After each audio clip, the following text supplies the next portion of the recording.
Hey everybody, what's up? Welcome to the Most Excellent Entertainment Podcast. I'm your host, Keith, and with me this week is a musician, singer-songwriter, former frontman for one of my favorite bands when I was in my 20s, the best kissers in the world, former frontman for Deer Whistle, as well as excellent solo artist, Mr. Gerald Collier.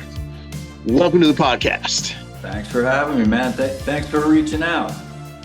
Of course, man. I was excited. Like, it was so easy. Sometimes it's really hard to find people and get them to come on and all that. But you were very gracious and easy to find. So it was cool, man. Yeah, I mean, it's pretty simple. It's simple over here in Collier. Yeah, right on. So, yeah, I was wondering about that. I was going to say, or if he's, French Canadian Collier. Yeah. So before we get into the talk, if I have any kind of a history with the guest, I kind of like to talk about it. So this is kind of neat for me. So in the spring of 1993, I received this, for those of you watching the video, the Rock Video Monthly. Let me take the background down real quick, just so people can see what I'm holding up here. But this was the spring of 1993. You guys are about to see my house, which I don't usually put up on the podcast. All right. So welcome to my bedroom. All right. Anyway, now I need to go back. Yeah, the Zoom is great. Okay, so spring of 1993. I received this in the mail. For those of you watching the video version. Oh, okay, got it. Yeah, it is Rock Video Monthly. What Rock Video Monthly it's really beat up. I mean, this thing is ancient. But wow. Yeah, what Rock Video Monthly was a like a subscription service, and they would send you a videotape with what they considered to be like up and coming bands. And this one had Baker's Pink, who was the guys from the front, Bash and Pop, Tommy Stinson, sure. From the Replacements, Best Kissers in the World, Crush, who I don't remember, Firehose, who I hope everyone knows, Poster Children. Oh, Sam, yeah, absolutely. Yeah, great band. Sam and the Swing, who went on to be Sam Hollander, one of the greatest producers, songwriters in the business. The second School of Fish album was featured on here. The Sundays and Widespread Panic. Yeah. So out of these albums, I went out and bought Baker's Pink, Best Kissers, and Sam and the Swing. Some of the bands I was already aware of, but so that would have been there. No, it was actually Pudding. It was actually Pudding. Yeah, it was best. It was Picking Flowers 4. Yeah. Okay. Yeah. Okay. So I love, man, I'm a new wave power pop guy for my whole life. Sure. So I loved that song, man. I loved your voice. I loved the energy of it. I loved how clever the lyrics were. I've got a real interesting story for you later on. Awesome. About the guy who produced that. Okay, cool, man. But yeah, so I went right down to Record Town. The people down there knew me. I said, man, I want this Baker's Pink album because I loved the front from the 80s. I want this Best Kissers. I didn't know it was an EP, but yeah, I want this Best Kissers album, and I want the Sam and the Swing album. Those were the songs that they grabbed me on there that I didn't already know. And that Best Kissers EP, like, legitimately kind of opened me up to 90s power pop. I didn't even know it was out there. Wow. So yeah, I mean, it was important. Like, to me, that EP was so important. Just curious, what part of the country were you in at that time? Upstate New York, Ithaca. Upstate New York. Okay, yeah. Buffalo. Yeah. Okay. Yeah, right. Yeah, a little further south than Buffalo, kind of like central New York, okay. Yeah, near Syracuse. Got it. Yeah. So Ithaca College and Cornell are there. I don't know if you ever went that way. Sure. Well, we were real tight with the Goo Goo Dolls back then, so we were. Of course. Anytime we were in that area, we were in either Rochester or Buffalo. Okay. Yeah, Rochester isn't far from where I was. Yeah. Man, the Goo Goo Dolls are legends in upstate New York. Boy, I got Bobby Roode I've got had a some, radio I've got some station, stories or about I mean, a that. radio show there. It might even still be going on.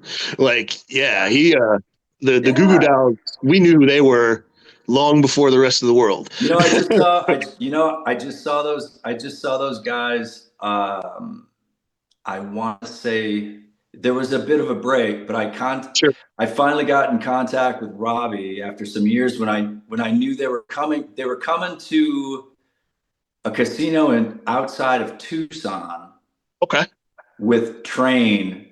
And I Interesting. saw those Okay. guys for the first time in like 20 years and sat down for a while. It was wild, man. A That's lot awesome. had changed. Yeah, I'm sure. I'm sure. Dude. Yeah, and that's I man I so my favorite songwriter of modern times, I suppose, is John Easdale.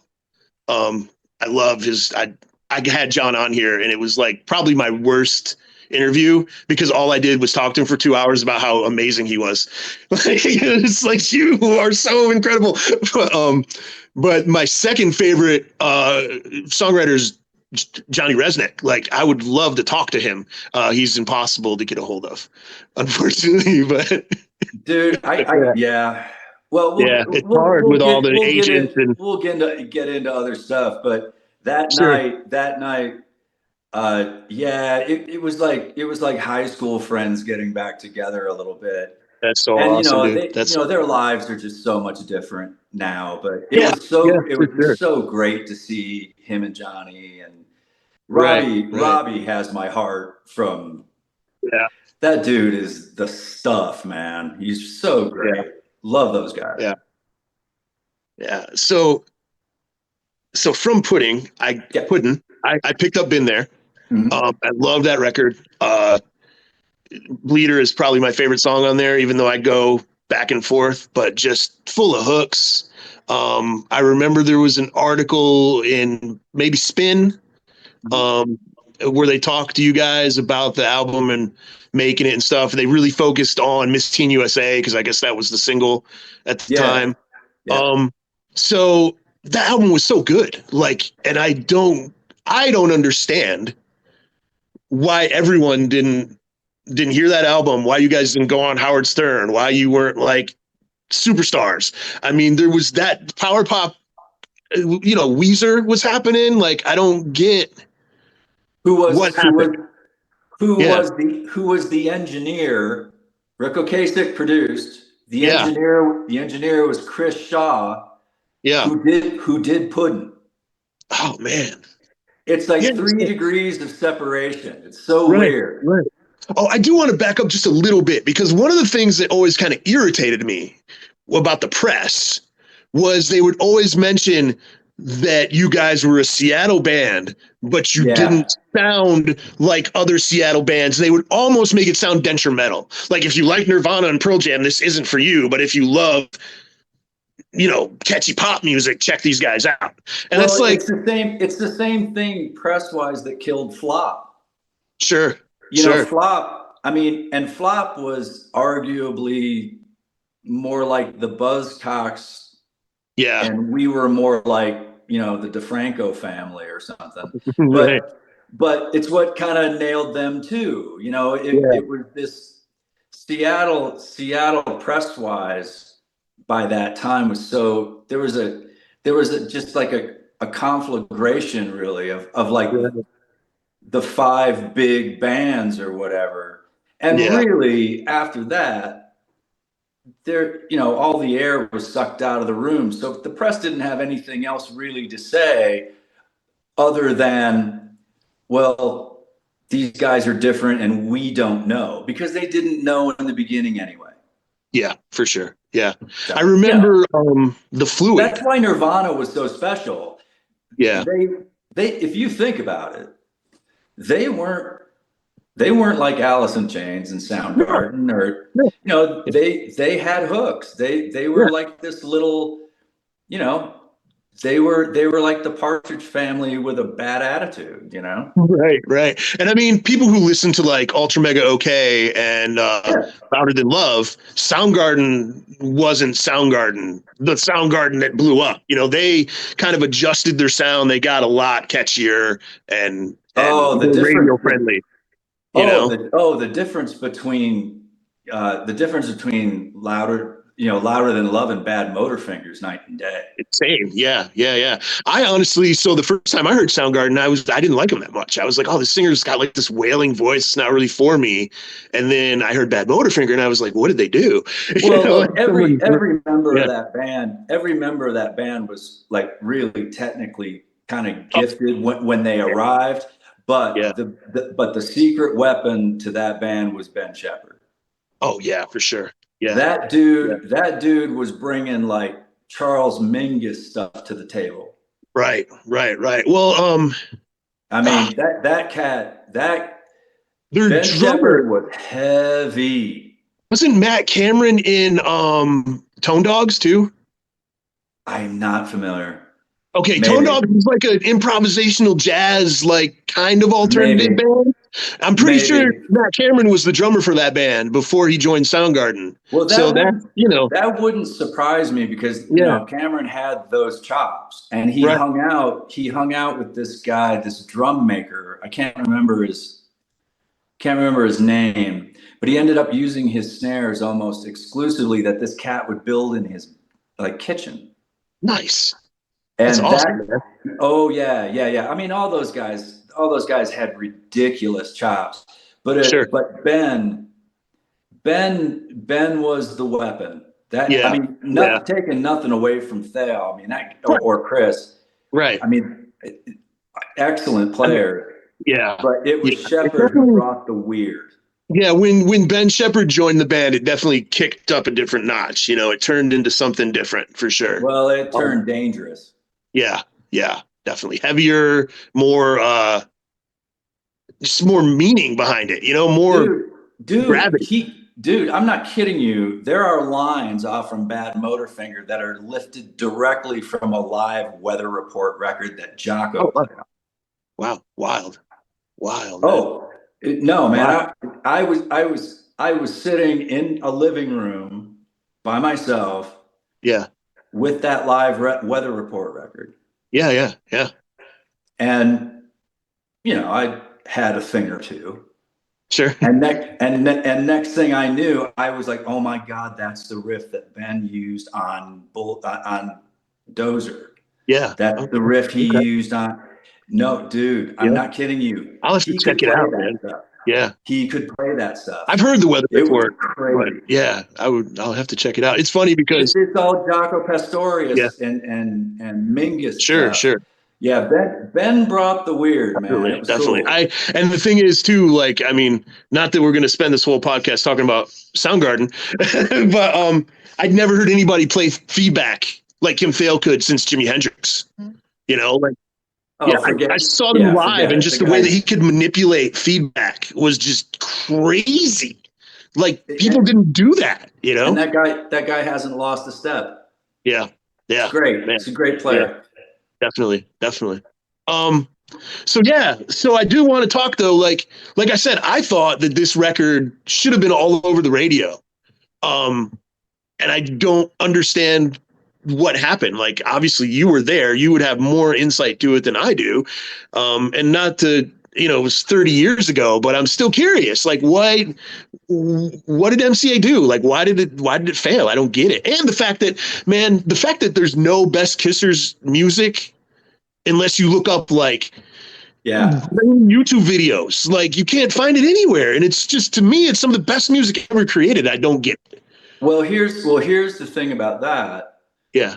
The funny thing about it not being available anywhere digitally and all that stuff. That was we have a friend, Nick Hartley out of Texas, who really was kind of instrumental in making sure that some of that stuff kind of got transferred into the digital realm. You have to understand Sure. that, a lot of this stuff was early dawn of digital age. So not everything, got onto these services or what have you. Right. So he was, as a fan, he just did it as a fan, Yeah. right? Yeah. It's hard to answer that question other than this. Yeah. It just, as fleeting as time can be sometimes when you're in it, it seems like we were only associated with MCA for maybe 3 years. Right. Right. It wasn't From long. Yeah. 91 to 94, Right. 95, Sure. maybe? Yeah. I think well, you guys were gone before the second album even came out, right? Like, Yeah, yeah. and the fact of the matter is MCA Universal was already in talks with Seagram's to sell the company. Gotcha. So Gotcha. I don't know what the timeline was for something like that, but that was a major sale. And Yeah. Seagram's really did want out of the music business. They wanted more, to be in the film business and the soundtrack business. So, you have to understand too that TAD Hmm. was signed to Radioactive, which was a subsidiary of MCA Okay. as well. And Yeah. man, TAD got raked. Oh yeah, Inhaler is such a good album, man. I don't understand why more people didn't hear that. Well, there you go. Yeah, I mean, yeah, and it was, look, it's really easy to sit and, poo-poo the major label thing and all of sure, that. sure, But the sure. fact of the matter is that at that time, I mean, you tell me why Teenage Fan Club isn't like the Beatles. Right. You tell me Yeah, that. yeah, yeah. Look, there were a lot of great And bands they coming had out of MTV Seattle at support that too. point. Like the concept was played on MTV. Like a lot. Name something better. Yeah, I yeah. I don't mean, get it. Bandwagon-esque was Right, unreal. right. Yeah, even Eugenius. Yeah, I Eugenius. thought Yeah, that album was gonna like Kurt Cobain championed them. The album came out. The production was a yeah. little muddy, but I mean, it had a lot of great songs on it. You know, Well, and um, legitimately so. yeah, Legitimately so. Like it could stand on its own. right, If we were to look back at that stuff today, it would stand up. yeah, It has all the earmarks. It has all the earmarks of great work. right, right, It has 100%. longevity. It has all, relevance, all that stuff. Yeah, yeah, So yes, it's really hard. It's really hard for me to say. The only thing that I will tell you, and not a lot of people know this, right, was that there was Puddin', there was Been There. We did record another record. right, right. I remember I was living with our guitar player at the time, Jeff Stone. We both were roommates. Yeah, And when Seagram's finally bought MCA, Seagram's elected to release a sampler. It's kind of a rare sampler. okay, But the sampler went out to radio stations and press. okay, There was a song called They Give Each Other Diseases that we had written and that was going to be on our next record. yeah, We had already been dropped. right, right, right, right, So They Give Each Other Diseases is off from this album called Yellow Brick Roadkill. right. Our phone starts to ring. Because we had toured so much, we had friends in New York, Miami, Boston, Detroit. We did very well in the Midwest. Yeah, Texas. Our phone was ringing. Hey man, this radio station in Boston is playing you guys. I've heard you guys 3 times today. This thing that's wow, coming off from your new record. New York. yeah, All of a sudden, Los Angeles was coming in. We had never gotten our songs played in Seattle on the end ever okay, until They Give Each Other Diseases. And Tim, our drummer, and I were hanging out in our apartment, and all of a sudden we hear ourselves for the first time on the radio in Seattle. We were wow, already dropped. wow, And I'll never forget it. This DJ, Marco Collins, yeah, said, I never really kind of got these guys before, but man, do I love this song. They Give Each Other Diseases, best kissers in the world. And it just crushed. man, We were already gone. that's crazy. So We what could have had been? ostensibly, I don't know if hit's the right word, Yeah, but we had a hold of something that we had never had before that would have probably given us a different look at things. Right. I don't Right. know what that look would have been, Right. but you want to talk about close but no cigar. Yeah. Yeah. Yeah. Because even as someone who loved that second EP and loved that first album, I didn't find out until this week when I was researching to interview you that you guys even had a second full length. I didn't even know. Well, it's really funny. It's available. It's available. It's pretty rare, Yeah. but there's a double album Okay. of rarities, outtakes, and that record. And Okay. ostensibly, it's a bootleg. Yeah. Sure. Um, Yeah. I'm gonna but hit up yeah, Discogs and see what I can see. yes, just type in Yellow Brick Roadkill. I Okay. Yeah. mean, I'm gonna check it out that's and see what I that's the can find on one. there. Yeah. Right But on. yeah, it was real close, man. It was real close. Man. Damn. That's how So weird. That's how weird it can yeah. get sometimes. Yeah. For sure. So after you guys were dropped by MCA, it did maybe within a year the band was done. Is that pretty much right? And then Yeah. Well, we had some pretty. We had to stay together as a business entity for a year to sort out kind of a really bad tax situation that we had. Our accountant in New York hadn't paid our taxes for 3 years. And we didn't know that. Right? We right, didn't sure, know. sure, And if it wasn't for, and again, we were saved by the skin of our teeth, our de facto, when all this stuff started to come down, we fired everybody. yeah, We just didn't know what else to do, but our management right, was gone. All this, the label was gone. right, But our de facto manager, who ironically was the band's first bass player, okay, and who was managing the Super Suckers at the time, right, right, had okay, passed on a Budweiser ad, and we really desperately needed money to pay yeah. this Why wouldn't you? accountant, Yeah, yeah, for this tax bill that was really out of hand. right, And essentially, what happened was the luck of the draw. A bunch of bands were doing these at the time. The Ramones did one. mhm, I think a couple of other bands did them. But for okay, some reason, the Suckers passed, and so right, he offered it to us, and it was $1,500 assured, and whatever mechanical was on the other end, and we were just like, well, we just need to pay this guy to help us out. So we right, did it. We yeah, were in bad okay, shape. yeah, It just so happened that the Seattle Supersonics went to the NBA Finals that year versus the Chicago Bulls. right, right, Now remember, we always did okay in the Midwest. yeah, yeah, So they start playing this jingle in the Midwest right, during the playoffs, and it exploded. nice, okay, okay, So this mailbox money starts coming, right. John or and Jim Buffett, enormous. yeah, yeah, And so we paid off all of our tax debt. There was enough left over to give the guy to split everything with the guys and give. A couple of us went back to school. awesome, Jeff started his own business. right, right. So if it wasn't, Budweiser literally saved our lives.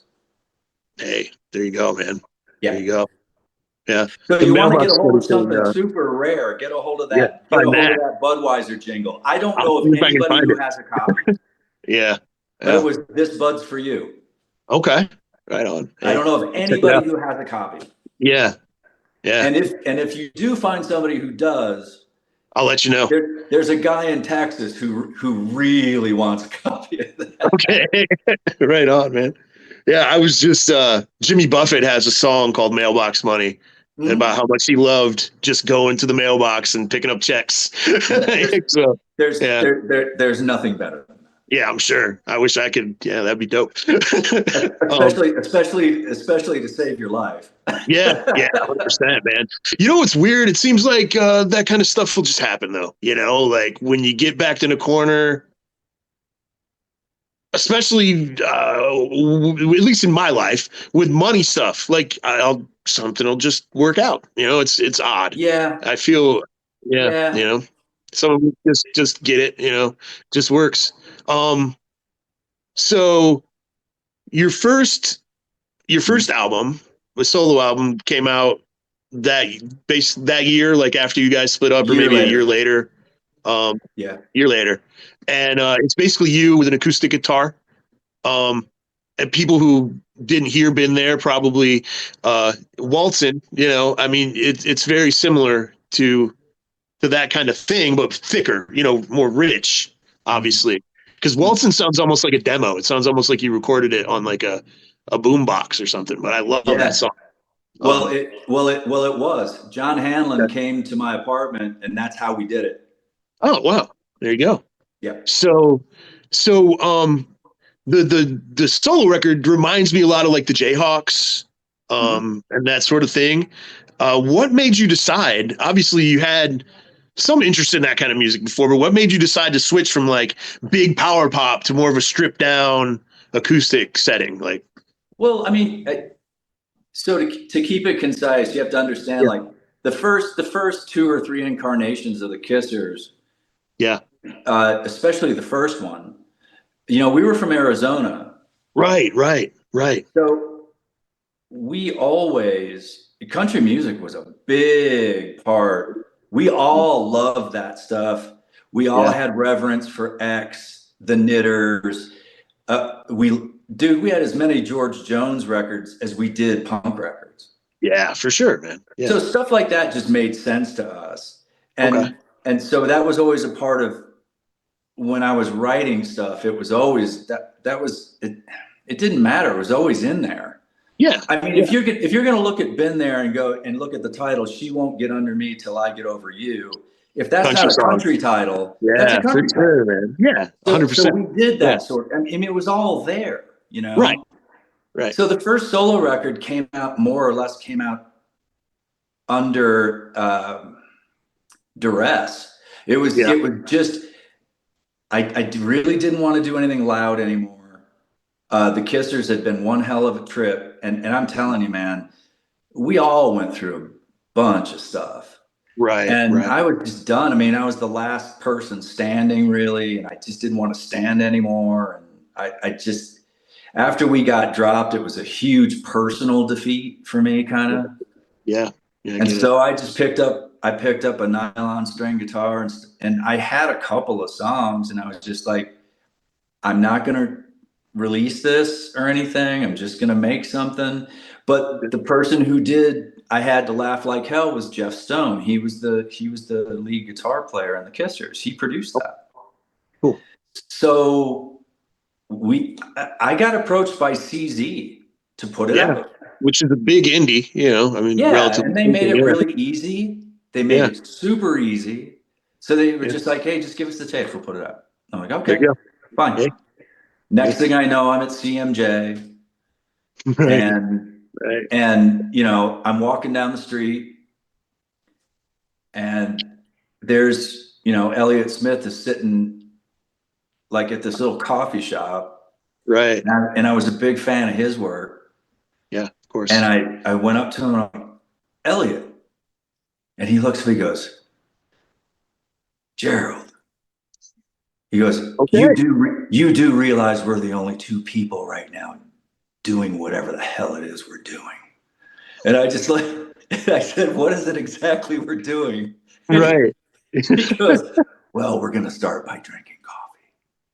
You know, Nice. it was just Nice. a kind of a cool moment, you know, Yeah, where I loved his records. We yeah, were in the Northwest.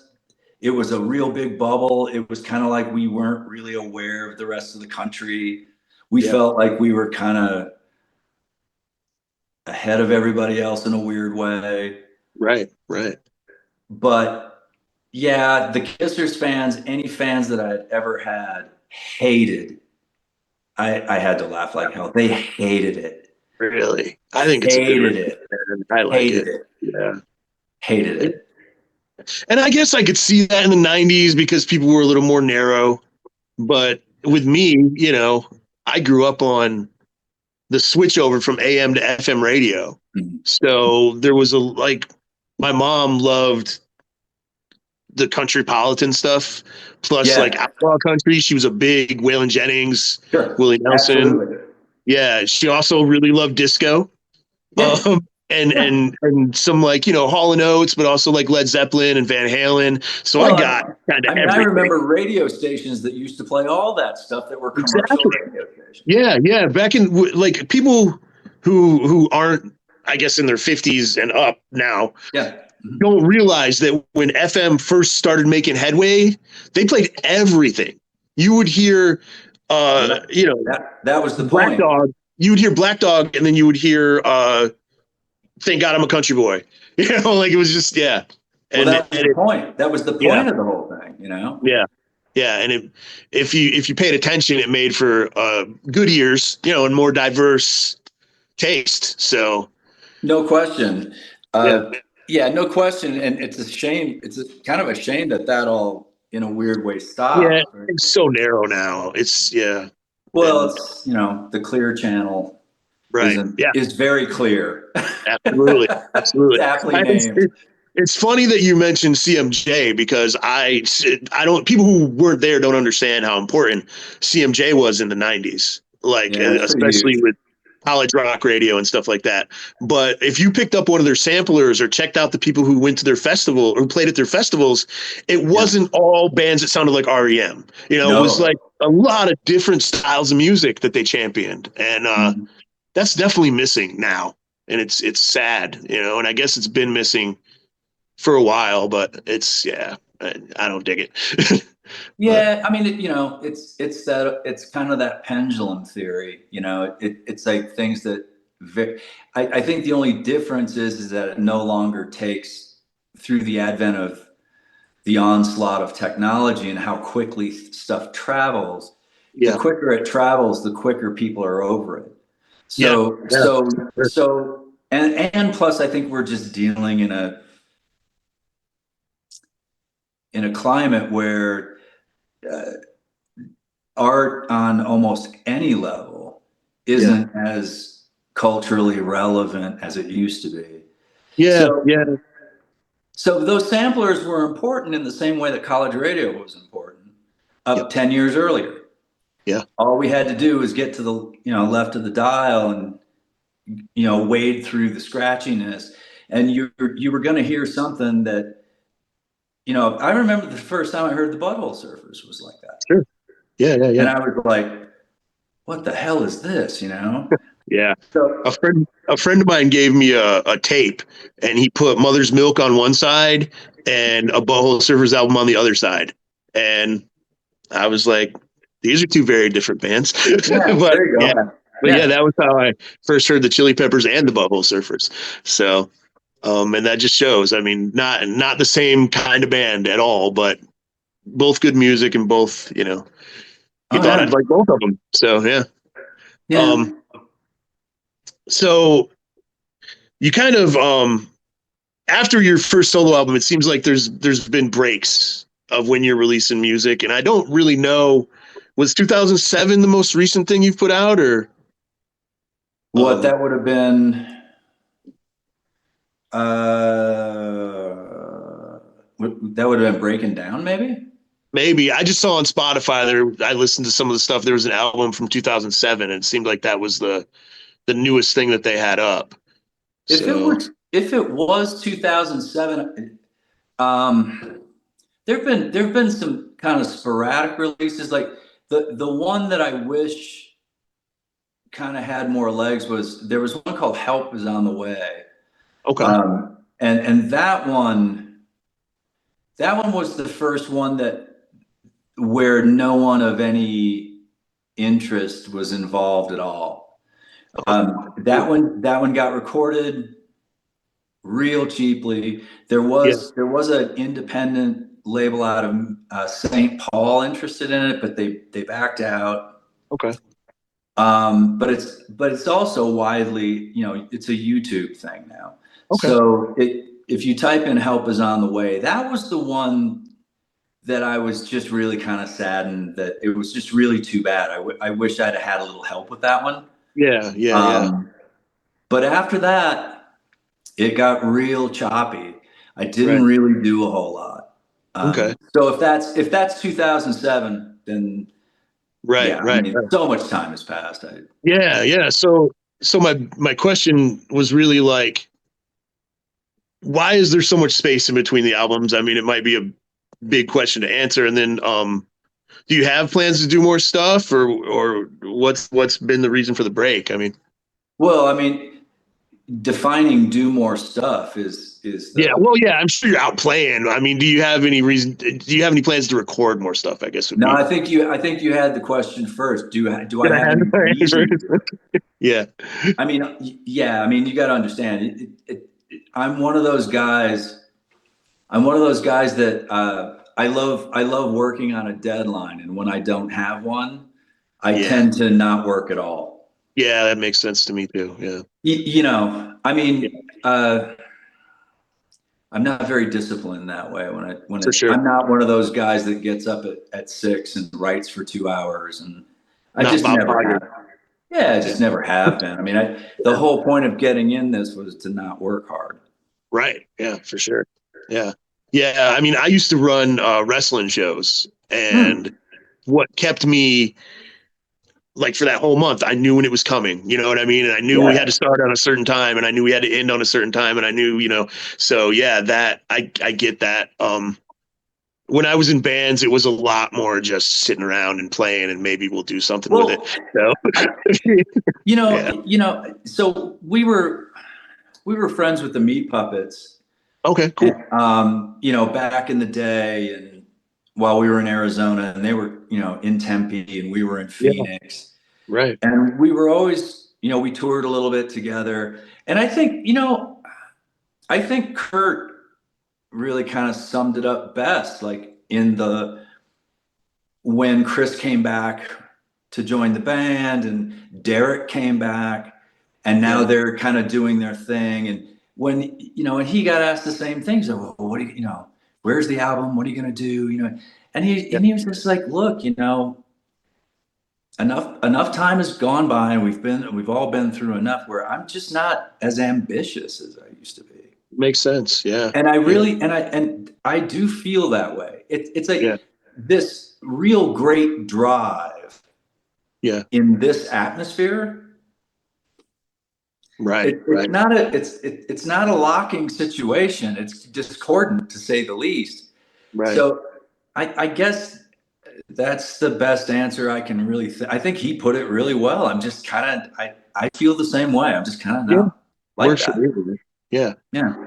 So thinking about all the bands from Arizona, um I Mm. mean there was at that time even the Refreshments, Gin Yeah. Blossoms, Meat Puppets, Mhm. and I'm sure there was a lot more.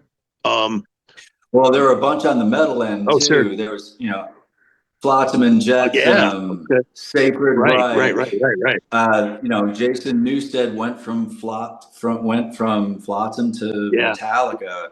There was a big For metal sure. For contingency there sure. too. So what was the decision to move from Arizona to Seattle? I know this is backing up a bit, but I'm curious, like because Arizona did have like a good scene, and They did, but all those bands you mentioned were gotcha. after by about 3 or 4 years. Okay. Okay. So Gin Blossoms were playing at Long Wong's in Tempe in like 1991, Okay. 1990 maybe. We were already in Seattle by then. We Okay. So you left in guys left 88. early. Okay. We, we, Gotcha. we, we landed in Seattle in 88. So a Okay. lot of those bands, we had more of a punk thing going on in Sure. Arizona at the time. So I believe Flotsam and Jetsam were around. Meat Yeah. Puppets definitely around. Mighty Sphincter, Right. uh, but a Sacred lot Punk of was around that.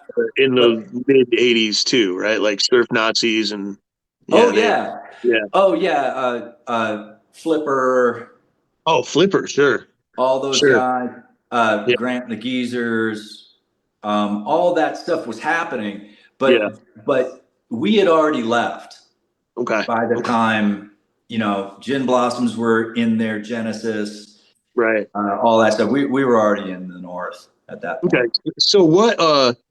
So you even got to Seattle before the Seattle thing happened. Like Yeah. yeah. So what influenced that then? What was the, yeah, Well, so Danny Bland, he was he and I put together the band. Danny, it was all Danny's idea. I had released this little cassette full of songs. He heard it. We both worked for Zia Records, and he right, calls me up and he's just like, "Hey, do you want to start a band?" And I said, "Yeah, sure." And at that time, he was kind of this, well, and still is. I mean, he's a very impresario kind of cat, sure, that just falls backwards into these situations that are special and glorious. right, yeah, yeah, Uh, so he just called me up and he's, "You want to do this?" And I said, "Yeah, sure." And he goes, "Well, let's wait until the summer is done. It's too hot to start a band right now." okay, And I was like, "Okay." So we waited, yeah, and he and I started writing songs. And we used that time to kind of sit in my apartment and try to figure out.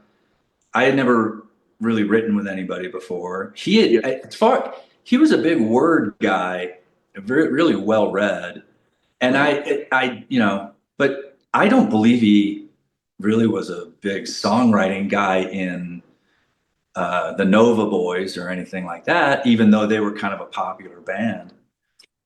So we used that time to kind of figure out how we were going to do this. And then we started adding pieces. No one mm, had any equipment. No one practiced in a rehearsal space. We practiced in a living room, and Andy, our drummer Andy, would use drumsticks on a couch. oh He wow, knew how to play drums. We just okay, didn't have any place to put drums. right, right, right, Danny and I were playing through my stereo.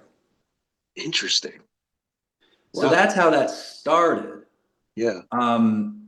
It just, oh, Jesus Christ. What was the question? Oh, I was just wondering how you got from Arizona to Oh, Seattle. Yeah, what well, prompted that move? well, it was always from the beginning. It was one of Yeah, the subjects that okay, we weren't going to stay in Phoenix. okay, Everybody was really tired of Phoenix. Not me. I wasn't part of of his friend base, which gotcha, was pretty massive. He wanted to leave, okay, and I wasn't necessarily beholden to anything. So I was yeah, just like, yeah, I'll go. What? No, let's yeah, go. yeah, So it was a band decision to play X amount of shows, get X amount of money, okay, buy a vehicle that could get us there. Uh, and Danny had also befriended members of the U-Men, okay, these really early Seattle bands that were on tour, and right, they would right, come through Phoenix. okay, So he would always go. He knew these guys, and so Seattle was one of the destinations we were going to choose from. It was either going to be we were going to go up the West Coast. It okay, was either going to be L.A., San Francisco, right. Portland, Oregon, Seattle, or weirdly enough, Vancouver, BC. Hey, okay, okay, So we played our show in Seattle. We had one more show in BC, and we turned around and we were just like, yeah, we're home, Seattle. Let's pick Seattle. And this was 87, okay, wow. So really early. Okay, really early. Yeah. cool. Right on. Well, it's funny. The only thing that I know about the U-Men is that they had cool T-shirts. They always had shirts and T-shirt catalogs. And I was Oh like, man, yeah, these shirts are really cool. I never actually listened yeah. to their music, but yeah, they had cool T-shirts for sale. Like that's Oh yeah, and just JFA was around too, Phoenix. yeah, yeah, JFA was a big deal, big right on. skate band. Yeah, yeah. There was that's the funny thing. Like uh, skate videos for punk bands were so important too. Like if you got on a skate comp, it could blow you up. Oh hell It's yeah, man. so Yeah. crazy. Yeah. Skating was so huge in the 80s. Like, I don't think people get it, like there was People don't movies. realize people Like, don't realize how big it was in the Northwest too. Like almost every member of Mudhoney when they were 17, they were all skateboard heads. nice. That's awesome. My There's little pictures brother. of Mark Arm and Turner on a half pipe somewhere in Hey, like Wenatchee or some shit, you know? yeah, yeah. I mean, it doesn't surprise me, honestly. Like, those guys seem pretty cool. Oh, they're I don't great. No, know it's anything about fantastic. it. Yeah, I mean, I Yeah. love Mudhoney. I love Green River. Like, Yeah. yeah. So, but yeah, my little brother picked up skateboarding when he was about 8, and those guys were rock stars to us. Like, I was never coordinated enough to do it, but like, you would definitely hear stuff on the videos and be like, man, we got to figure out who that is. We got to check out that music. So, Well, you also have yeah, to remember too that Phoenix back in 83 to 85 was no place to be if you wanted to be different. There were a bunch, I yeah, mean, there were just sure. roving bands of, cowboys and shit who would just delight in kicking your ass if you Yeah, dressed in sure. black and all that, and I mean, delight in it. I mean, it just Yeah, kick your ass. And we were just like, God, we got to get out of this wasteland, And right, so, Danny right. was the first one. He's just like, no, man, this is a place where we can wear our leather jackets year round.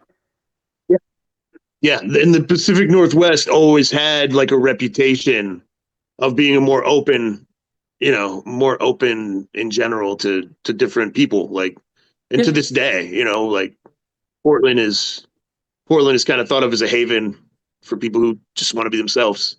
The cool thing was, like, growing up in upstate New York, I didn't really experience that. Uh, I grew up in like a very liberal college town, and people were just, there's so many different kinds of people. Nobody really messed with you for that anyway. Like, there Mhm. was other things that people messed with you for, but not for not for the music that you liked or the kind of clothes you wore or anything like that. So, I'm mowing what you're growing. yeah, yeah, right on, man. So, I guess, I mean, you talked about the reunion with the Goo Goo Dolls. I do want to hear that. I want to hear that story, man. Dude, Yeah, it's so funny, man. yeah. This is just dumb. Okay. And yeah, it's just dumb. Yeah. So I can't remember the name of the casino, but it was in Phoenix, actually, West Phoenix. So Okay. my friend, Davidson Hart Kingsbury and this other friend of ours, I'll remember his name in a second. I'm such an idiot. Oh, it's all good. Amauti Gama. Okay. Amauti was this drummer,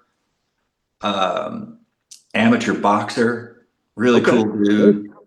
Loved him. Yeah, and me and Hart really liked this cat. Yeah. So the three of us, and he was a huge Gin Block or Goo Goo Doll fan, huge. Yeah. And he was just like, I can't, those guys? I can't believe that. That's ridiculous. Yeah. So we got this. The three of us were going to go, Okay. and so I got the date wrong. Okay. We drove from Tucson all the way to Phoenix a day early. Oh man.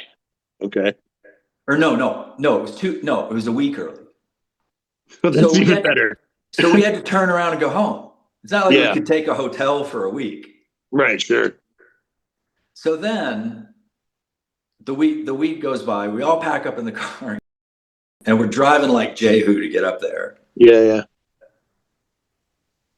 And I got the time wrong. There was a time change, which Sure. which in Yeah. Arizona is non-existent, but for some reason on the information on their page, there was a Okay.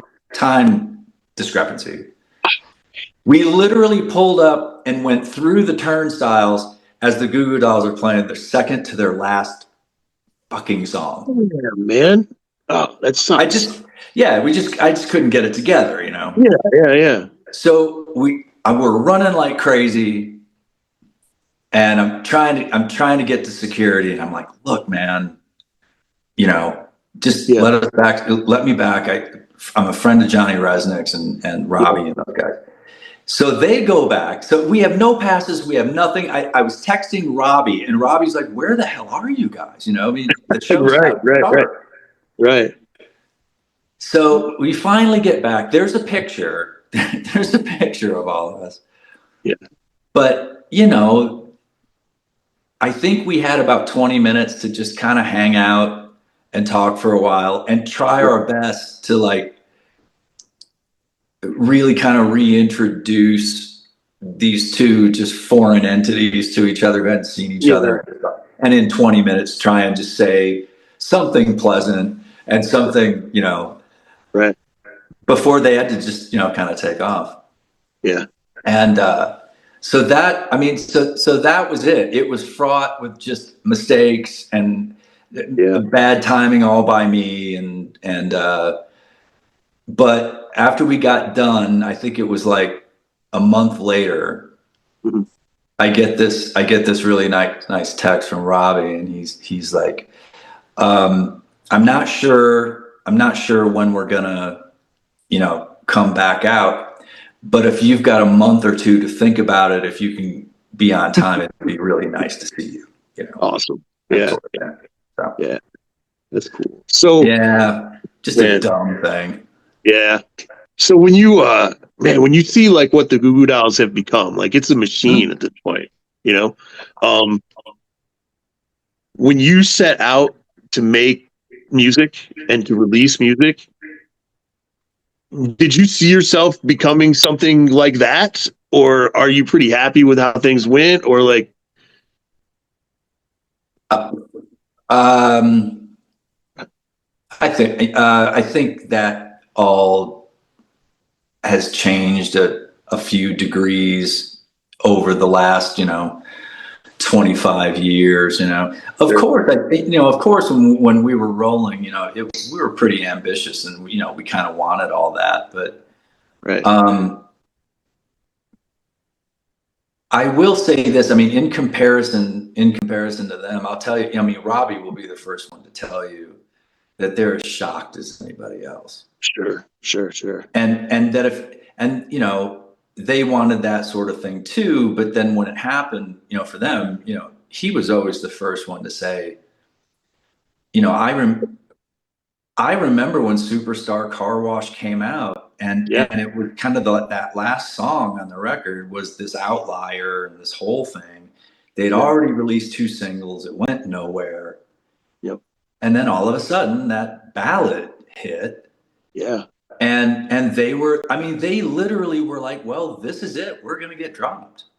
You know, I mean, Right. that's what they were staring down the barrel of that. Right, right, right. Because I mean, you So gotta look for at it like, them, yeah, you know, so for them, it was just as a big a surprise as it would have been for anybody else, you yeah, know. yeah, yeah. Now, how they've managed to kind of keep that going and have that be not just a nostalgia act. I Right, mean, right. they're one of the few that kind of continued to make records Yep. that actually sold. You know, their fan base is really rabid too. Right, sure. Um, so I mean, who wouldn't? Yeah, I suppose who wouldn't want that sort of thing? Yeah, I've just never gotten the impression from them that they felt like there was some sort of cement brick around their neck. awesome. They're still Awesome. enjoying That, playing every night and doing their yeah, thing. They love being on tour. They were yeah, road dogs way right, back in '84. right, sure, sure. So it doesn't shock me. It doesn't Awesome. shock me. That's awesome. I think that was kind of what I was, because listening to some of their lyrics sometimes, I mean, you know, Johnny definitely writes about the burden of stardom. So I was just wondering if like that was, you know, if that was felt. Well, look, So I mean, between me and you and whoever the hell is interested in yeah, watching this, you know, celebrity is not what it used to yeah, be. It's a pretty shabby ass yeah, for business. sure, man. Yeah, So, you know, you know, we always used to make fun of, you know, the Elvis things. You know, it's like, all right, well, this is the song about the road. right. You Sure. know, and just you know that whole Yeah, thing. You yeah, know, yeah. but you know, just let's just remember that, you know, Elvis's rooms were like had gold wallpaper and Right, stuff. right, You know yeah, what I mean? of course, yeah, Those guys, as well as they've done, it hasn't been like that. And it's also right, in an era where celebrity is just really shabby. It's yeah, not what it used to be. yeah, Yeah. definitely. It, When you're expected to go to the bowling alley and make a personal appearance, come on. It's just like, yeah, I get that, man. so yeah, I'd probably be writing about that too. I Sure, mean, if sure, that was yeah, happening to me, yeah, I probably wouldn't be too keen on it. So, you yeah, definitely, know, definitely, yeah. And man, if you think about it, like they came so close with that Plimsolls cover, and then the song that they wrote with Westerberg and I think it's called Girl Right Next to Me, something along those lines, both got radio play and came so close. And then it's like, this might be it. I get it. You know what I mean? And then freaking yeah, name just, oh, it's just crazy how that can, yeah, how it changes. Yeah. yeah, and I mean, I remember back in the day too, where I felt bad for Johnny in the sense that the comparisons to Westerberg Sure. were to me they were just like, it was just like apples and oranges. It was so Yeah. stupid, I so don't get dumb, it. I don't so get it. dumb. People But compare Soul Asylum to the Replacements, and I'm like, where? I don't understand it. there's no Just way. because you play ragged garage rock doesn't mean you're Paul Westerberg. Ragged Well, garage rock at the heart doesn't make you you know what Paul it means. Westerberg. You know what it means. It just means that Yeah, all those white dudes look alike. yeah, there you go. There you go. We're all the same, man. All of That's us white dudes, we kind of look alike. absolutely right. That's funny. Yeah, me and Rick Rubin, I guess. I don't know. But, Dude, what can I say? yeah, for sure. Um, So you mentioned another story that you had about the engineer. I believe I wanted to hear that Yeah, last story, and then yeah. Okay, all right. This is a wild one. okay, This is a wild one. all right, cool, So when we first signed to MCA, the plan was to do an EP, right, which would ostensibly turn out to be Puddin'. yeah, And Tim, our drummer, me, we had this pretty unhealthy relationship, especially Tim. Tim was yeah, a big hip hop guy. okay, He okay, just really, he loved listening to it. And yeah, he yeah, turned me on to a bunch of stuff that cool, was like kind of underground stuff. okay, And I remember we were touring somewhere and we were talking about who, the label really wanted us to choose a producer. right, And we were like, well, who are we going to get? And I was like, well, I don't want to spend a ton of money, but I want something, somebody interesting. And we were talking about Public Enemy one night. okay, And I don't remember who said it, but it was like, wouldn't it be great if we could get the Shockleys, like the Bomb Squad to do our yeah, record? That would really fuck a few people up. If for we sure, were able to get the Bomb Squad, they'd be like, how did these idiots, get yeah, Public Enemy's production team to produce this pop record? yeah, yeah, So we were laughing about that. Well, the engineer is this guy named Chris Shaw. okay, And we were like, huh. And apparently his bio, he wanted to start doing rock stuff. He's a guitar player of some note. He's really okay, good. okay, So Chris sent out his bio to different labels and stuff, and his bio was on our A&R person's shortlist, okay, as she had no idea about his history with hip hop. yeah, yeah, So we start talking to him. He's in New York. He's an NYU guy. okay, So he's working out of this tiny studio on Bleecker, um, and we go, "Hey man, would you be into doing our record?" Now we never talked to him personally. It was all through Jennifer J. this Okay. A&R person. We got him. And we went, we got our rap guy. This is going to be killer. And I've heard the story recounted. We were the first, but the story, it always ends up the same. When they Yeah. go to pick him up at the airport or whatever, Chris Shaw is this long-haired, the guy's this big around at the Oh top. man. Okay. He's got the most forlorn front teeth you've ever seen in your life. And he's white. Right. Right. Right. Okay. And we're like, what the Where's the hell is hip hop this? guy? You're not part of the bomb squad. What the hell is this? Yeah. He worked with the bomb squad and the Shackleys, Okay. knew all these guys because Right. that's how he came through the recording process at NYU. Hip hop was a thing. Yeah. So we pick him up, we do our pre-production on stuff, and we love him to death. He's great. He's awesome.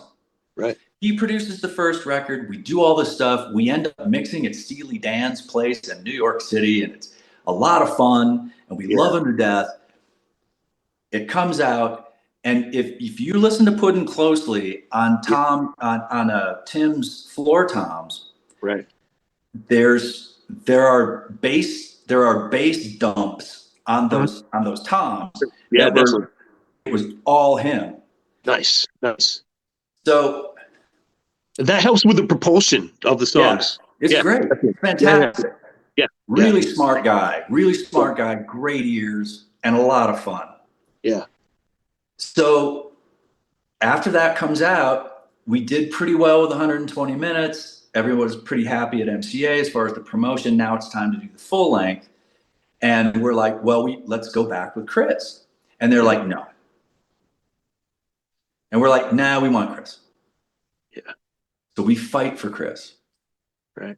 We end up recording in this studio outside of Seattle, away from everything.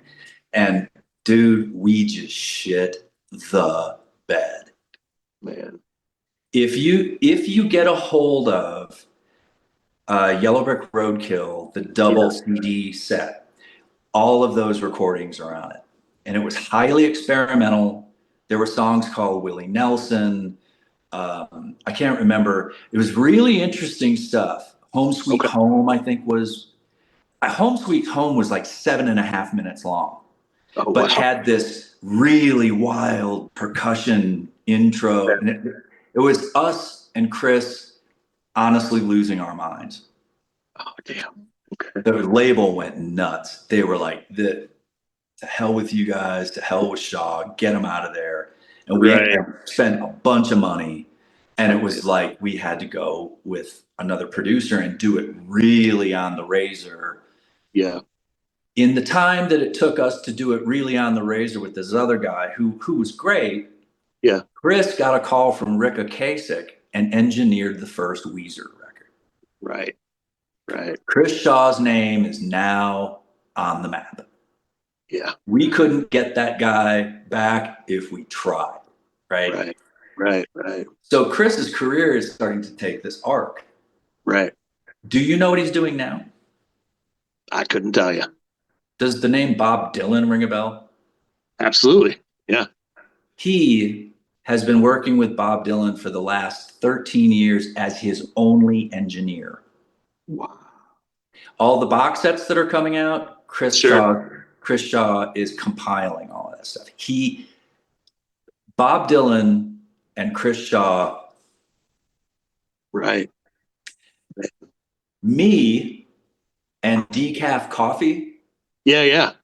Just like that. Heck yeah. Do you see the comparison? I different two densities, man. Oh man. And I talk to Chris occasionally. Yeah.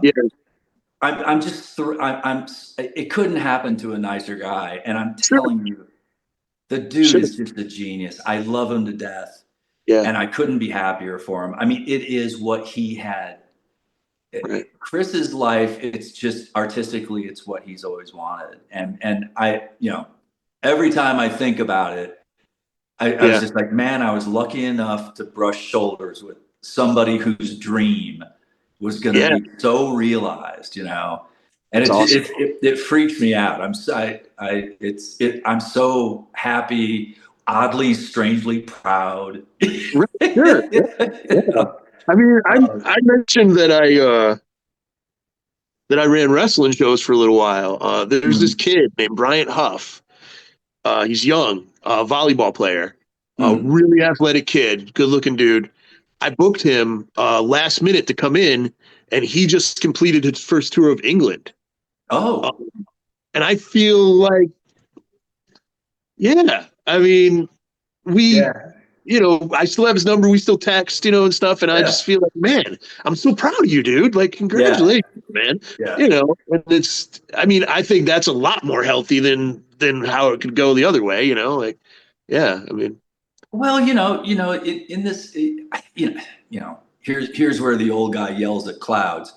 I I'm just like, I just get this impression that the atmosphere is so divergent from what it was, 35 years ago, yeah, that, I just don't know if there are going to be a lot of people being able to, realize any sort of artistic dream or anything like that, because sure. because the atmosphere is just so different. Yep, And, yep. so it very well could be, the end of, not only the end of that atmosphere, but the end of that pursuit Yeah, in a way that's going to be culturally relevant somehow. So, I hope not, but God, I hope, man, I really hope not too. There's a little bit of hope out there. I still see it. yeah, It. Oh my God, it just seems so wrapped up in "you'll do." yeah, yeah. There's It's yeah, I mean, yeah. there's a few folks. This guy, what the hell is his name? Nashville guy, plays a nylon string guitar with a Okay, lot of reverb and has this voice that's, I really wish I could remember his name. yeah. He's I'll text it to you. Okay, cool. He's insanely good. Yeah. Um, Well, I can't help but to think that, well, I don't know. Maybe she will, maybe she won't. yeah. Maybe somebody like Lady Gaga will do something that's just so. I, Right. I don't Right. know. I just don't know if the atmosphere needs it, asks for it. If Right. they're if they did, are they going to put them in a loony bin? You know, Right. Yeah. I mean, I just I yeah. found this band. Yeah. I found this band called Sergeant Thunderhoof. Oh Uh, yeah. Sergeant who they Yes, are? I do. Yes, I do. No. So they just put out their most recent, or they Yeah. just put out their first ever American release. Yeah. There's this 24-year-old It's old incredible. bartender turned me on to it. It's Yeah. incredible. So good. Sick. And the fact that they've had this whole career in England, and I mean, I hope something happens, but like Dreamwife, I don't know if you know Dreamwife. Dreamwife is this three-piece British power pop trio, Hmm. some punk stuff, Okay. rock, but it's three women, and they kind of like rally for they rally against normalcy and human rights and freaking give everybody dignity, and they write these really really catchy songs though, and I don't understand why everyone doesn't love them. I just don't get it. I mean, it's just, man.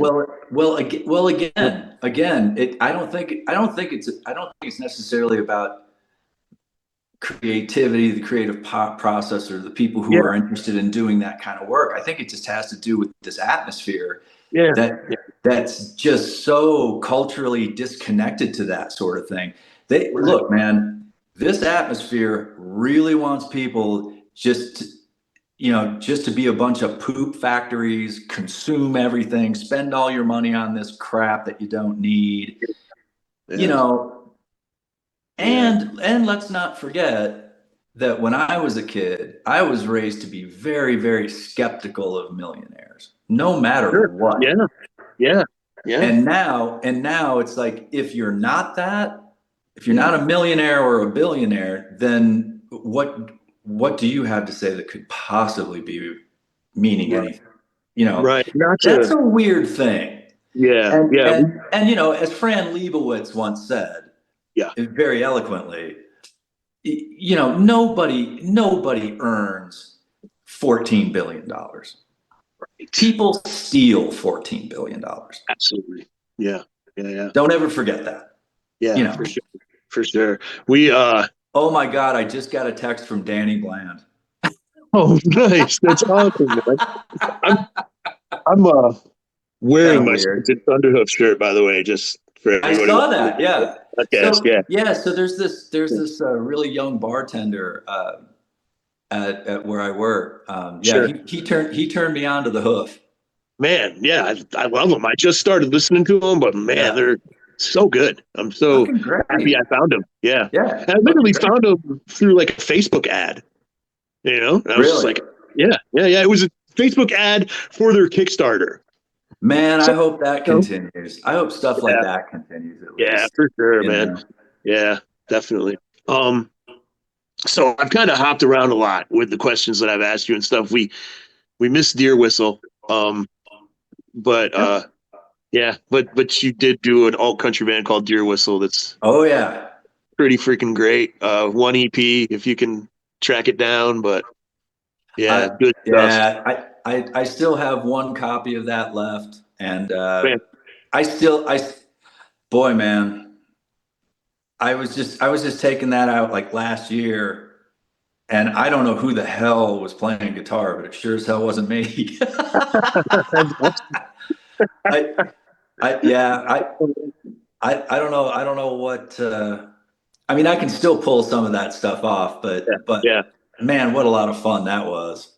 yeah. Dude, honestly, like I love. I assume you mostly play rhythm guitar on the Best Kisser stuff, right? Yeah. Yeah. Okay, especially on the EP. I love your playing. Like it Thanks. pushes the songs, man. Like it's that and the drums like really push the songs forward. Like you're just so aggressive with your rhythm. I thought it was great, man. It's Well, one of the thanks. things. Yeah, you're Yeah. welcome. Yeah, thanks. Yeah, it was really weird. I mean, I didn't really progress as a guitar player at all, and I never really did leads in the Kissers at all. Right, And it wasn't until the foray into like actually writing country music and right. playing with these country guys. These country guys were the only ones who ever were like, you need to go home. They'd send Like me home. a little something, yeah. They'd be like, look, you're an okay singer and all that stuff, and we can certainly use that. But Right. but if you think you're going to bring that in here, it's like you got to know a little bit more. So we're going Yeah. to show you some stuff. You go home, practice it, come back. But they would send me home. Sure, sure. Yeah. So I I mean, got pretty good. So I got pretty good pretty fast because I right, right, right. I got Get tired of being sent got it back home. to play, yeah. Yeah. Yeah, yeah. Yeah, and the other thing that always stood out to me, and like I said, I'm just kind of catching up on your newer stuff in the last week or so, but the lyrics, like so many double meanings and so much clever stuff and so much stuff where you kind of have to go, what the hell is he talking about? Um, I love that, man. Like, did you always kind of have that ability to like write really clever stuff, or where did that come from, man? Like, just your No brain? idea. No idea. Yeah, I don't know. yeah. I've tried to write like that because, like I said, I love John Easdale, so I've always tried Yeah. to write like really clever. It's just Well, you got to hard. remember. I mean, you got to remember too, and this is kind of important. The Yeah, early days of the Kissers, Danny wrote all the lyrics. I wrote all the music. gotcha. Okay, So okay. the only thing that on the Sub Pop EP, the only thing that was all mine was um, I got all of your postcards side by side. That one, Gotcha. slightly used, but Gotcha. Danny came up with the title, so Okay. he slightly used was his. Okay. But for the most part, Danny wrote all the lyrics. I wrote music. I had no Okay. experience whatsoever. In fact, I was really miserable with it. Gotcha. So Gotcha. when Danny was out of the band, that responsibility fell to me. Right. Right. Danny, more than anybody, kind of taught me what little I knew about it. Sure. And Sure. then I had to kind of not necessarily study it like welding, but Yeah. I had to get in touch with what the hell it was gonna be that I wanted to do with it. And so the first thing I started to do was double entendre with songs like, She Won't Get Under Me Till I Get Over You. Right. Sure. Sure. Sure. I Ain't Sharon Sharon. Uh, yeah, all this country stuff started to come to the forefront. And I remember having a list of song titles Right. and writing around the song titles. Okay. I don't do that anymore. Right. Then later on, I think as things got more complicated Right. as far as instrumentation, then kind of the real, I'm just going to open up the chest cavity and see what happens. I'm going to start using some phraseology and some words that I want to use that are just dark as hell, and see if I can get away with it. Right. Sure. Sure. Sure. Sure. So it went a whole And yeah. gamut. Right. But I went from the craft of it to the art of it, back to the ridiculousness of it. Right on. So it's gone like this, and it's about to. Now it's really funny that you should say something like, "What the hell is he talking about?" There's so much. Yeah. Yeah. Well, there's a bent of a psychedelic nature to it Okay. Sure. that I enjoy. Yeah. And and I hate to say it, but look, man, other than what I always thought, that Cobain's lyrics were great. Yeah. For sure. But if they were sung by anybody else, it might be just garbage. So Right. so to me, that blowtorch of a delivery and the wordplay of it, the poetry of it, Yeah. was great. In the same way that Richard Butler and the Psychedelic Furs, those first three records, Man. as far as I'm concerned, those lyrics, nobody knows what the fuck is going on, but it's the sound of his voice and those words are Yeah. matched. And to me, Cobain was the same way. Yeah. It's Cornell, sound Right. of that voice and those lyrics. Jesus Right. Christ, Pose? Yeah. Come on. Yeah. Elliott Smith was like that too. Elliott Definitely. had the sound of his voice with those Yeah. lyrics. You're going to try and tell me that anybody else could sing Needle in the Hay and get away with it? Right. Not going to happen. Not the way he did it. Yeah. For sure. For sure. Man, I was Love Spit Love, even dense Yeah. lyrics. Like I love Spit Love. I don't understand what he's singing about. Just like, Well, he was a big Warhol guy. Loved the yeah, Velvet Underground. Loved yeah, Dylan. Yeah, I mean, I wish. I mean, I think there was a period. Of songs right, that I could look back on and go, yeah, this was the clarity period, where right, it was like I just didn't want to be misunderstood by anybody, so I didn't take any chances whatsoever. In right, the same way that country guys don't take chances. yeah, yeah, Steve yeah, Earle's about as clear as Steve Earle could be. right, right. Well, it's funny. Uh, as a kid, you mentioned George Jones. Oh He yeah. Stopped Loving Her Today is one of my favorite songs. I didn't know he was dead Oh until I yeah. grew up and understood.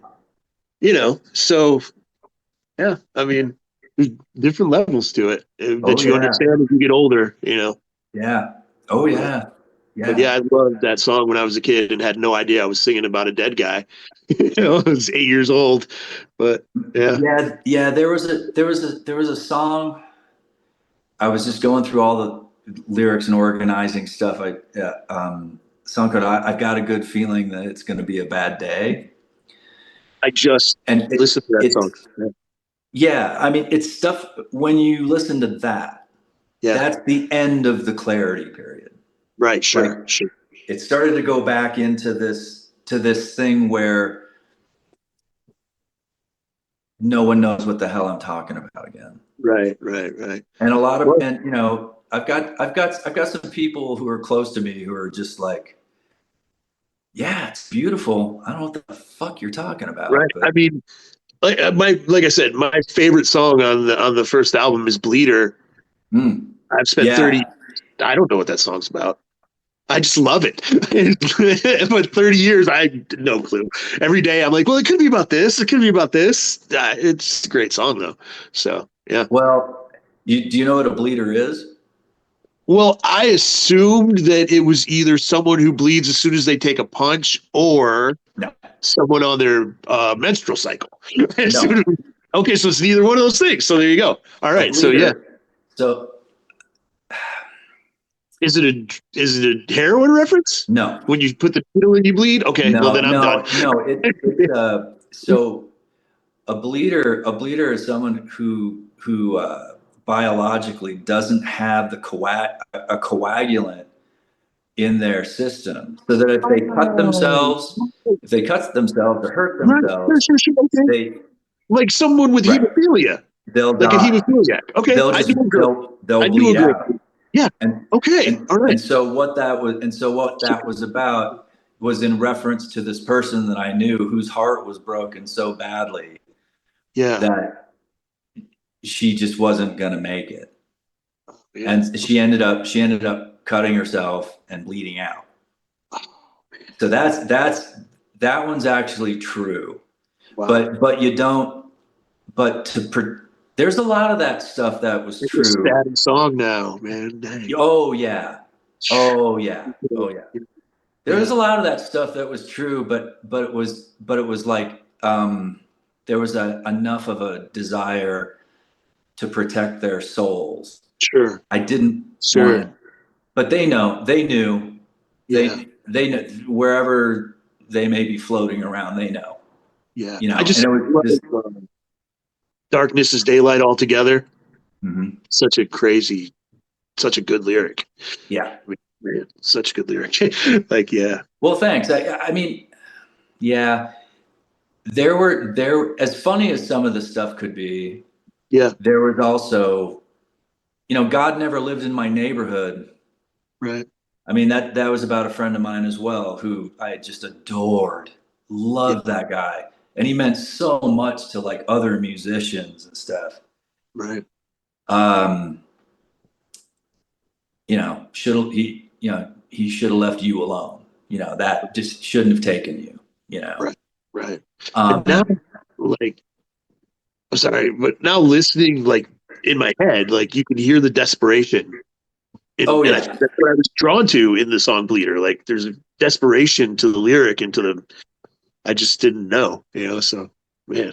Wow. Well, yeah. I mean, in homage to some folks that I really cared about a lot. Yeah. I never, and the odd thing is I was never super close to any of them. Right. Sure. Seattle at that time was a very, very acquaintance driven place. Everyone had their bands, everybody played together, everybody drank together, but no one knew anybody's family history. No one was really super tight because we were all really Yeah. busy. Um, so when something tragic did happen and you got about as close as you could to Yeah. somebody, Yeah. it just seemed like, to me, and I don't know if anybody else shares this or not, but to me, it just seemed the right thing to do because I wasn't going to go to the funeral. Yeah. For sure. I don't do I, funerals. but I was going to put it out there kind Yeah. of in my way to make sure that they were never forgotten. Right on, man. Right on.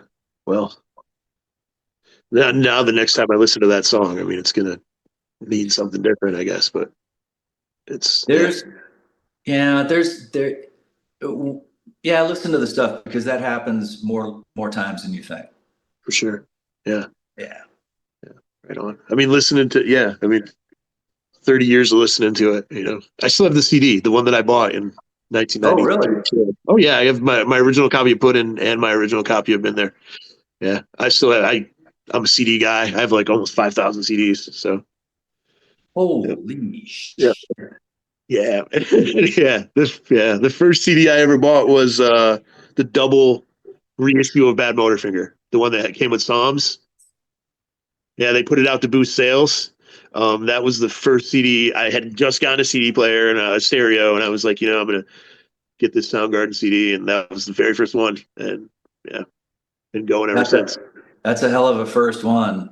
Yeah, I yeah, boy, wow. yeah, And you know, and to this day, I could put that record on to this day and probably not take it off for 2 weeks. yeah, for sure, man, for Great sure, record. definitely, 100%. And people who just listen to music on their phones don't get it. It's so much bigger. Whether it's vinyl, I have cassette tapes. I mean, whether you know, whatever it is, if you pop it into a stereo and listen to it envelop you, it's just a different experience, you know? Completely. Yeah. Completely. Well, I hate to come back to this, but I just remembered the first song that where Thale is like clang, clang, clang, clang, and there's this like strange chimey feedback thing, and Oh you yeah, hear yeah, the yeah, yeah. bass, and you hear the bass Yeah. go boo doo doo doo doo boo doo doo Yes. doo Yes. Yep. doo doo doo Yeah, yeah, yeah. doo. That's all Charles. That's a Charles Mingus riff. That's wild. I have to listen to more Charles Mingus. That's off from. That is a Charles fucking Mingus riff. Nice. And Ben is like, Yeah. Yeah. I can't say, yeah, Ben is Yeah. heavy, dude. Yeah. Heavy Yeah. musician. I mean, you can hear it, like, honestly. Like I said, I and all the respect in the world for Scary. like the deep rumbly stuff that Hero did. Different things with Oh, Ben. yeah. You know, Yeah, yeah, different yeah. things with Ben. Absolutely. You know? Yeah. Yeah, absolutely. Yeah. Yeah, nothing, not taking anything away from Hero. Yeah. It was just that Hero was in there more kind of rocky. Yeah, and I mean, he laid like a foundation for everything to grow off of, Right, kind of. You know? right. But Ben is kind of like Ben one of the didn't do that. stars. Yeah, he's Ben one of the didn't do stars. that. He's in there, like, yeah, yeah, Ben, different oh kind of my music. God. Yeah, Ben just brought the weirdest stuff. Yeah, I mean, definitely. tunings, bass Right, tunings. right. Yeah, sure. Yeah, yeah, Yeah, a bass with like three low C's and yeah, just all this droning shit going on, and just yeah, no wonder he's well, back when I would run into him, he scared me to death. I mean, I just never knew if we were gonna have right, a beer together or if he was gonna punch me in right, the head. right. But For, for a while, but luckily our you know our love for weird jazz was got us through right, and got sure. me out of there alive most of the time. Nice. For a while, a friend of mine, his band, their drum tech was the drum tech for Alice in Chains, and Okay. somehow that got them backstage at a Soundgarden show. And he got me Super Unknown. He happened to have Super Unknown with him, and he had them sign it and gave it to me. And Ben just drew like a face with like a tongue sticking out. He didn't sign his name. He just drew like and that was kind of cool. But My yeah. battery's about to run out, so I'm going to plug this. Oh yeah, mine too, man. So we'll go ahead and Yeah. wrap this up. Are you familiar with the Hater stuff? Band called Yeah. I mean, I Hater. haven't heard a lot of it, but yeah, yeah. I mean, if you're Boy, moving the plug in, I'll. that's Here we go. yeah. I'm just gonna plug this in real quick. Okay, Yeah, cool, sweet. Ben's outfit Hater is Yeah, something special. yeah. I'm not as familiar with it as I probably should be, but yeah, I've heard some of the music. I think I you'd feel like enjoy. Yeah, I I think bet I you'd would. really enjoy it. Yeah, definitely. There, But there we go. but Got yeah, man, we've it. it's funny because we've gone for about an hour and a half. I was gonna start going into the outro anyway at this point, but we're both Okay. both got dying phones and Oh but yeah. Well, but yeah, so yeah. So everybody who's been listening to the podcast knows that I've got some pretty big stuff for me personally coming up this month. This interview was awesome. Like I said, the Best Kissers have been one of my favorite bands, and through this interview, I kind of caught up on some of your more recent stuff, and I love all country. So uh, I'm definitely looking forward to getting more acquainted with that stuff. Next week, thanks, man. Yeah, my and oh yeah. Oh, I deeply appreciate that, and kind of, yeah. I mean, for the lack of any reason or anything like that, it's just kind of where I've naturally landed. sure. I think for me, it's like it's the outlet. I don't know Right. why. Well, To this day, like Hayes Carl, Jayhawks. yeah. God, I love those Jayhawks records. Yeah, Jesus, me too, they man. were so They're good. so good. Yeah, I could hear. I don't know if the Jayhawks were an influence or if it was just what you were listening to, but I could hear the Jayhawks. That was the first thing that I thought of when I was listening to it. I Yeah, was like, these. So this stuff reminds me of some of the Jayhawks stuff. yeah, So I don't know. sure. Yeah, yeah, great. Like just their voices, man. I mean, just yeah. Uh, I don't know if you're. Well, do you know J.R. Richards from Dishwalla? No, Oh, okay. So you remember Dishwalla from the '90s? I do. Yeah, Okay, so their singer J.R. Richards has gone acoustic. Like he puts out some really cool like acoustic really, albums that are very different than what you would expect. And in a stripped really down setting, he sounds a lot like Bono, which I wasn't expecting. But he has that sort of voice, like. But yeah, it's cool stuff. Like, and he releases it himself. I think him and his wife moved to like France, and he just puts these albums out and really like no real fanfare or anything, but pretty good stuff. interesting. Yeah, Interesting. Okay, yeah, I'll have to look out for yeah. that. I dig it. Yeah, definitely. Um, so yeah, on next week's show, the former guitar player of my favorite band in high school, Bang Tango, Mark Knight, is going to be on.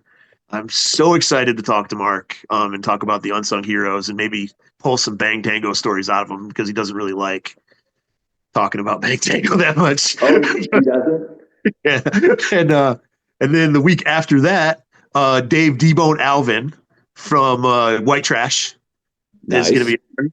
And it's funny because when Been There came out, my second favorite album at the time was it's in Spanish. CKC, I think was the Yeah, album, the second yeah. White Trash album. CKC.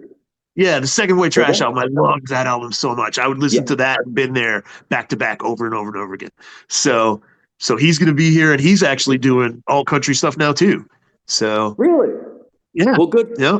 Yeah. See, I don't. I'm not sure if that's just where we go You when get we're on man. gray or what the deal is. But Yeah. as far as I'm concerned,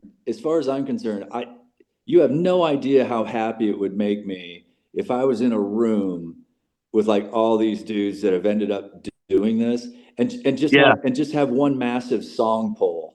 I would love that. Just to That'd be hear amazing. what everybody's doing right now, Yeah, and have definitely. it be kind of, if everybody's doing that thing in that genre, man, I'd just be happy as hell. Yeah, for sure. Yeah, Maybe we it's could funny get Chris because Shaw to produce it. right there you go. Hey, maybe some people will actually buy it, Yeah, you know, right. to Who get Chris knows? Shaw behind it. Yeah. I it's funny because I really liked well, as I got older, I started appreciating Southern rock a lot more. Yeah, And then Southern rock kind of got me into like more country stuff, which I always like Patsy Cline and Kenny Rogers, Willie Nelson, Waylon Jennings, Hank Williams. Like I always liked that kind of stuff.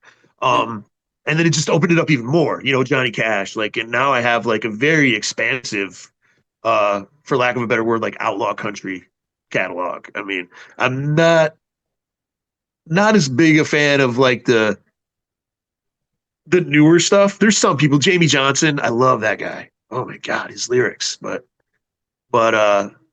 But yeah, stuff that the outlaw country, I love that stuff, man. I'm a huge, I can't say a good thing about just, it. you know, I'm just such a huge fan of all that stuff. But to me, Viva Terralinga, Jerry Jeff Walker, great Yeah, record. If you've never heard it, yeah, I haven't. oh, Yeah, I haven't. oh, my friend, you're missing a cornerstone. Yes, Yeah, you are. I'll have to check it Go out. get it. I will. I will. Go get it. I will for Yeah, sure. Jerry Jeff. Not all of his stuff was like prime, Yeah. but Viva Terralinga Okay. and anything that his bass player wrote, Gary P. Nunn, Okay. is damn near untouchable. Okay. Cool. Um, just look up a song by Jerry Jeff called "Me and My Old Man." All right. Cool. I will check it out. As soon as we get off here, I'll actually look it up. That'd be Unbelievable, awesome, man. unbelievable. Awesome. All right. Well, um, if I don't, you probably don't have anything to plug, right? You're just kind of hanging out in the desert. You notice I was looking around the room. Yeah. You're like, is there anything here that I can talk about? This, this piece of art back here. Yeah. This can be yours. This could be yours for $595. There you go. Right, right All from right. my living room. $595. I'm sorry, but you're gonna have to pay shipping. No, I don't have anything, man. Right I'm on, just man. like, I'm just, yeah, I'm just hanging out. I'm just hanging Right out. on. I've got a couple of roadrunner that like to hang out outside my front door. I'm infinitely fascinated with those two. That would be cool. I live in Indiana right Yeah, now, it's like pretty. southern Indiana. I don't get to see roadrunners and Oh yeah, okay. cool stuff like that. But Yeah, roadrunners, man. yeah, They're wild creatures. the plan is eventually, I always wanted to end up in either like Arizona, Nevada, or New Mexico. And the plan is still at some point to get out there. Just got to do it. Well, I'll tell you, man. Well, I'll tell you what, man. Depending on where you go in Arizona, Yeah, Flagstaff is great. sure. Tucson's a lot of fun. Right, right. I mean, Phoenix is cool. It's just huge. It's Yeah, like Jesus. It's like three times the size of LA now. Um, New Mexico is, and take it from me. I've never been a big big go seer of stuff. You sure, know, sure, sure. Yeah, don't really care. right. Yeah, I'm kind of But the same way. But, yeah, yeah, me and Nate, again, not to quote Fran Lebowitz again, but the only problem with nature is there's a decided lack of comfortable chairs. yeah, man. Dude, so for my whole life, the first thing I do whenever I get anywhere where I'm going to be in one place for a certain amount of time, I try to find somewhere to sit down. Like it's just, Just yeah, just I'm just find yeah, just get the not just the get the guy. comfortable chair. Yeah, Yeah, yeah, but this yeah, but I have to say this state is a friend of mine when I first got here kind of took me around. We did this long drive yeah. over a whole day, Right. and we did half the state. And he was just kind of showing me all the stuff that he grew up with as a kid, and I gotta tell you, it's gorgeous. Yeah. Right on. Yeah, and it's all real, man. All those colors that you see in New Mexico paintings and stuff, Right. those Right. weird like Like the pinks and purples and blues. yeah. Yeah, it's real. That's It, awesome, man. it's real. That was not That's so cool. fabricated. That's so cool. Yeah, Yeah. when you said you were out there, I'm halfway through the second season of Breaking Bad, and that was the first thing that I'm like, oh, I'm watching Breaking Bad right now. But All yeah, right. I'm a All little right. late.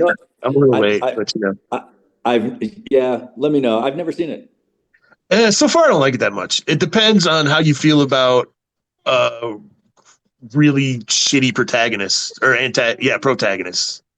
If you don't like stuff with really shitty protagonists, it's not going to work for you. Well, I've had to live with me for 62 years. I don't need to watch it on TV. You Right. know what I mean? Yeah, for It's sure. shitty. Me and shitty protagonists. Yeah, we know each other intimately. Yeah, for sure. I'm not interested. I like stuff with a little more hope, but I'm gonna watch it. I'm Yeah. already started, Well, so I'll finish it. But well, yeah, that's what I'm saying. Yeah, I don't need to see that on TV. I live with yeah, it every day. yeah, for sure. All right, so I'm going to hop out of here. My son is wanting a bit of attention, so he just came in and was like, "There he is." That's my 10-year-old boy. What's Um, happening, dude? yeah. Okay, say hi. You want to say hi? Say hi to Gerald and all the people. Greetings, Gerald. Greetings. There you go. All right. Greetings, dude. Well, I appreciate you taking some time to talk to me, man. It's been cool. Um, Nah, man. Hey, thanks for reaching out. No, this has yeah, been a absolutely. blast. I appreciate Yeah, it. for sure. So yeah, I want to thank Tyler Martin and Emmy Studios for producing this thing. Case, you got to stop with the soccer ball. Daddy's finishing. Okay. I know you're good, but dang. Okay. Anyway, yeah, I want to thank Tyler Martin and Emmy Studios for producing this thing every week and getting us out there, making us look good, making us sound good. Thank you so much to everyone who watches and listens every week. This is so fun. I didn't know when I started this last year that we'd even, I think now we're on almost our 40th episode. I had no clue that it was even going to last this long. So it's been a good time. Man. Yeah, That's it's been a great. good time. And I've enjoyed being able to have, these conversations. Thanks for including me, and on behalf of all the kissers and all that stuff, we deeply appreciate it. Right on, man. All right, cool. So everybody, we will see you all next week. Thanks, Gerald. See you all next week with more most excellent entertainment.